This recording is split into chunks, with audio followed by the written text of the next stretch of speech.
Pwede niyo po bang ipakilala po ulit ang inyong sarili?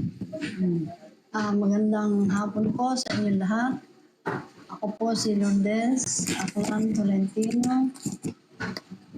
Taga rito sa bayan ng Gonzales Street, Paki, Laguna.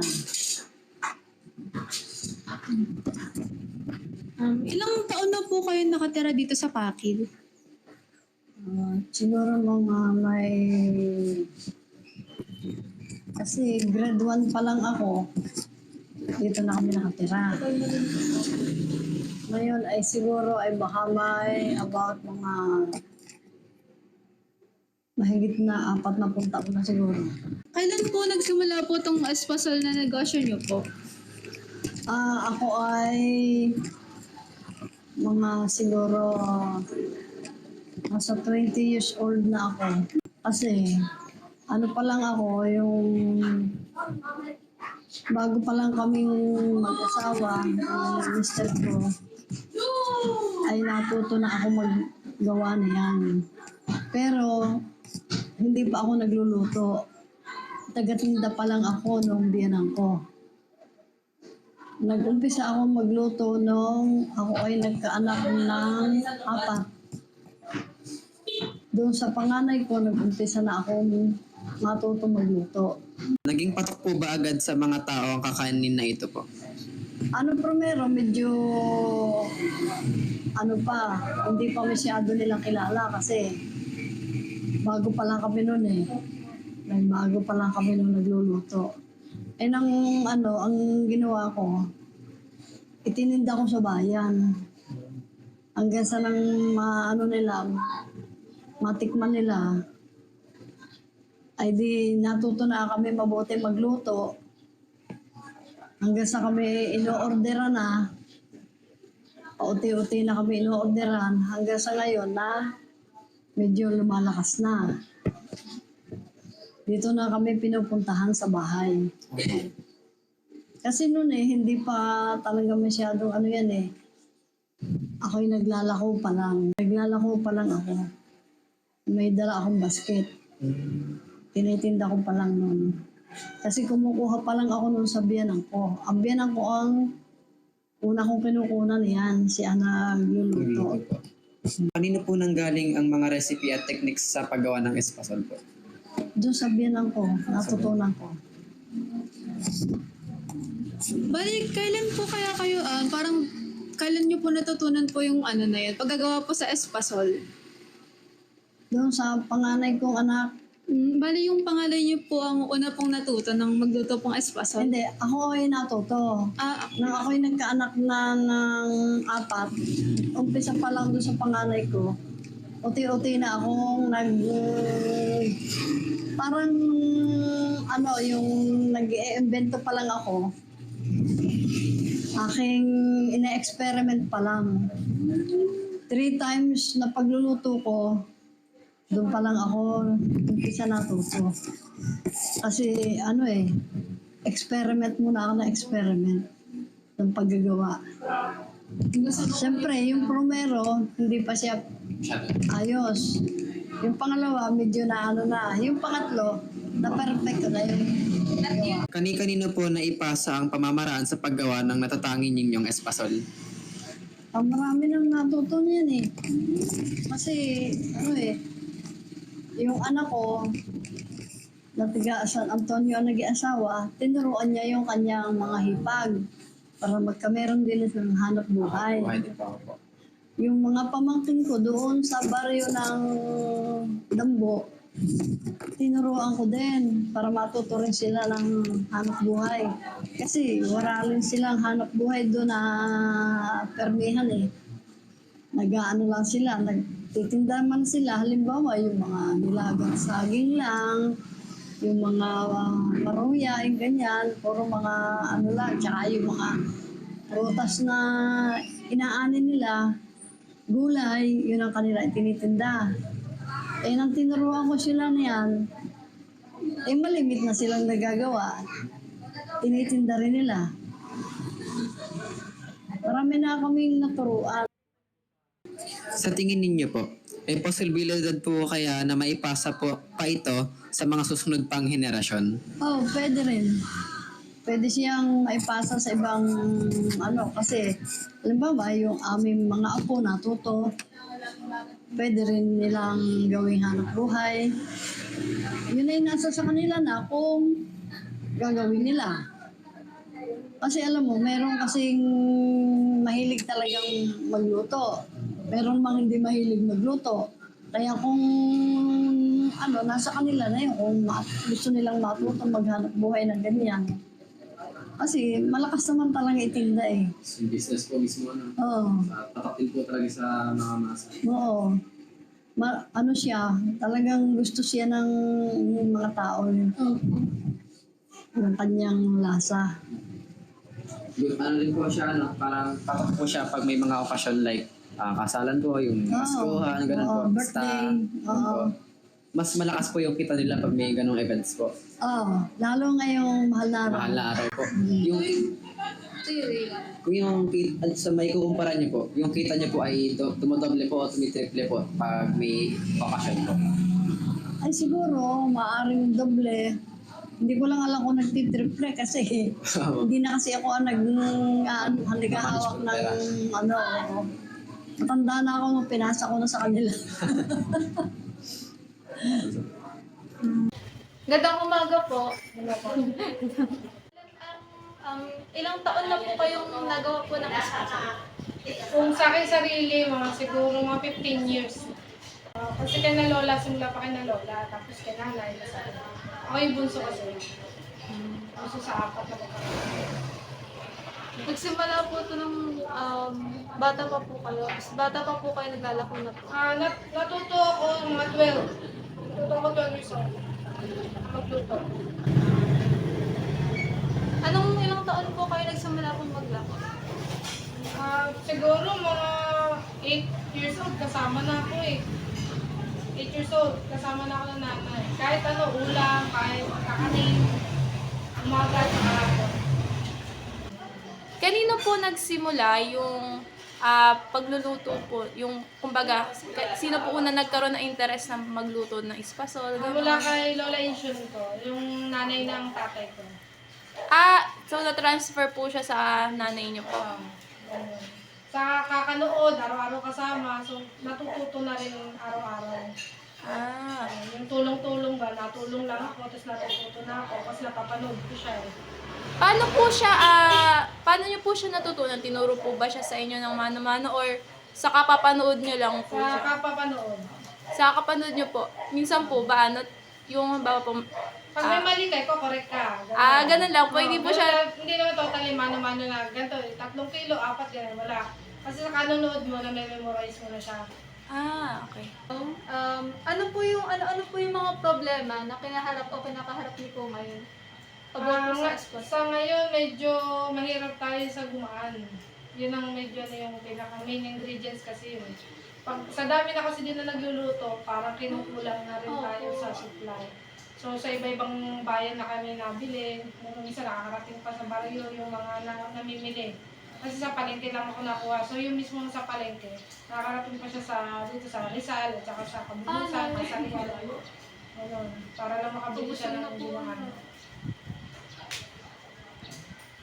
Sa manpower po kaya, sa tingin niyo po, sapat naman po yung mga Sa tao. ngayon, kaya pa naman ng pamilya namin. Kumbaga, hindi pa ako nag-hire. Kami lang. Sa isang araw ko rin kami dalawa ng mga kapatid ko. Depende rin kasi sa dami ng order. Pagka medyo marami, kami tatlo na kami luluto. Pero pagka regular day lang naman, isa, dalawa lang kami. Pero, Sa pinaplano niyo po kayang kumuha po ng iba pong tauhan dito? ang future plan ko talaga machine. Ang Siyempre. machine po. Kasi ayoko maranasan nung mga ibang tao yung napagod ko. Kasi ang hirap naman talaga kasi. So, yung future ko sana, machine na siya. Para packaging na lang, para lang. Kasi kailangan po talagang tagabuhin ka na po sa paghahalo. Mas mayroong pag-ano tsaka yung mag-roll. Makulat kasi siya eh. Makulat. Mabigat-bigat ano eh. Bukod po sa mga iba't ibang tao po na nabili po dito, galing po sa mga dayo po, paano po, parang lumalaganap po itong espasol? Kumbaga, paano po nalalaman po ng ibang tao? May ginagamit po ba kayong marketing strategy, social media? Hindi, nagamit ako ng Facebook page. Meron ako sa Luding Specialist Puzzle mismo siya. Yun, malaking tulong talaga siya kasi once na mag-post ka, siguro mga 10-15 minutes lang, may dadating na tao. Kaya malaking tulong. Lalo pagka yung mga yun, messenger, hindi ka na kailangan mag-load ng extra para sa call and text. Mas madali na rin po nakikita ng mga Sa, sa posting, mas mabilis. Sa sobrang sarap po nung espasol nyo, na-featured na po kayo sa iba't ibang TV. TV, channel. Umagang kay Ganda, at saka I Wonder. Bukod po rin sa television po, na-feature din po itong espasol po sa mga research po, ng iba pa pong Marami na estudyante nagtanong dito, tsaka gusto ka nila mag-OJT, kaya lang di naman ako nag-accept kasi ng ganun. Kumbaga, ganito lang, interview lang. Mahirap yung yung hindi ako makapag ng yung may tao, mahirap. Ako po magandang umaga po. Ako po si Maria Teresa, ang ikatlong anak ni Kaluding Tolentino, ang nagmamayari ng Luding Espasol ng Paquilabina. Ilang taon na po simula po nung namanan niyo po yung recipe po ng espasol? Siguro kung mga 20 to 30 years. Kasi nung nag-aral ang namin kung magluto na siguro mga 10, 12 years old. Nabanggit po ni Lola din po nung una pong interview namin na nagsimula po sa paglalako po. Kasama po kayo sa mga naglalako po ng Opo. Bali elementary, pag kumain na yung nanay ko sa Central Rapil, bali yun, nag-ubuhat na ako noon kasi uwian naman na yun. Bali, sumasama na ako sa paglalako niya, ng mga paninda niya. Yun. Tungkol po sa problema po pagdating sa ingredients, sa dahon po, paano niyo po sinusolusyonan po? Pwede namin tanongin yung mga customer kung pwede siya sa wax paper balutin. Pero talagang ang gusto ng mga customer kasi sa tawag sa akin, kasi bukod siya sa mabango, masarap talaga yung lasa niya. So napipilitan din yung customer dahil gusto nilang makakain, so pumapayag sila sa wax paper. Pero may mga ilan din po ba na parang bago po ng araw na i-deliver po, nakukunin po na? Meron pong magpapakancel ng order na babaguhin nila yung araw. So, ang nangyayari, nabibenta naman namin siya sa iba. Hindi naman siya Nasa kasi bibili rin na ibang tao. Gaano po tinatagal yung parang shelf life po ng espasol? Bali, pagka hindi mo siya ilalagay sa ref, pwede siyang 2 to 3 days. So, pag mas gusto mo na mas matagal, katulad ng dadalhin ng abroad, so malayo yung biyahe niya. So, kailangan mo siyang i-frozen para makarating siya sa ibang bansa. So, pag nasa ibang bansa na siya, pwede na siyang ilagay sa ref, pwede na siyang kahit tumagal siya mga 2 weeks. Siya nagpapagis. May pagkakataon po ba na, ito pong, since tinatakyan na po, kilala na po, may pagkakataon po ba na na-feature na po kayo sa mga food vlogs po? Bali, ang picture na yung kapatid ko sa umagang kay ganda, sa swimming pool ng Turunga, at saka sa I Wonder, Kuya Kim Matyan sa Bukod po sa mga palagpas po sa telebisyon, may mga nagpunta na rin po ba dito para po, tulad po namin, para po sa research nila? Madami nang pumunta. Mga estudyante din talaga mag-internet dito. Kasi kailangan nga nilang ipasa sa school. So, pinaunta ka naman ang kapatid ko yun. Kaya sabi ko nga, kung gano'n na magkakaroon din ng mga estudyante, kailangan narito yung i-schedule ng maayos para kasi dire-diretso yung trabaho niya. May suporta po ba kayo natatanggap po galing po sa gobyerno? Yung kapatid ko noon, nagpunta na tulong sa munisipyo, nakatanggap na siya ng mga groceries kasi ang hinihiling sana gano'n ay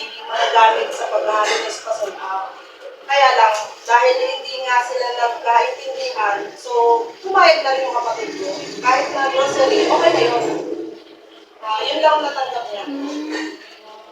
Sunod po na tanong, sa paglipas po ba ng panahon, may nabago po sa pamamaraan po ng pagluluto po ng espasal niya? Madaming na bago. Kasi noon, ang kayuran na ginagamit noon ay manual lang. Ang gilingan din, manual din. Yung sinauna pang bato. So, nung sa lola ko pa yun, yung panahon namin ngayon, nagkaroon na nga ng mga machine. So, ginagamit na lang. Mas napapadali yung pagluluto. Opo. Kumbaga sumasabay din po kayo sa mga pag-improvement po nung sa mga machines po. Ikwento po sa amin kung paano po ginagawa po yung espasol. O kaya po yung paano po ginagawa po yung espasol noon po, tas ngayon po. So, kumbaga ipapagkumpara po. Noon, bali matagal ang proseso noon. Kasi bali, pag kinuha pa sa ulo yung gagamitin ng mga dumaan, ng buko, so kakayurin pa, ang manual lang yun, mayroon na manual. Tapos, ang pagpapagiling nun, matagal din kasi bato. So, ang tagal bago matapos kasi manual lang siya. Ngayon, mas mabilis kasi ang kayuran ay di makina na, tapos hindi na rin kami nagkakayod, binibili na siya in-order na siya ng kayod na, bali per kilo. Tapos yung gilingan din ng malagkit at saka ng powder, so ganun din, mas mabilis kasi di kuryente na. Hindi katulad noon na bato, bago matapos ng pakatagal talaga. Kaya ang espasol nun, mas matagal by order, kailangan 2 to 3 days magsasabi na. Ngayon, 1 day before, okay na Okay yun. na po. Kasi mabilis naman yung machine. Maaari niyo po bang ikwento po sa amin kung ano po yung mga isa-isang proseso po ng paggagawa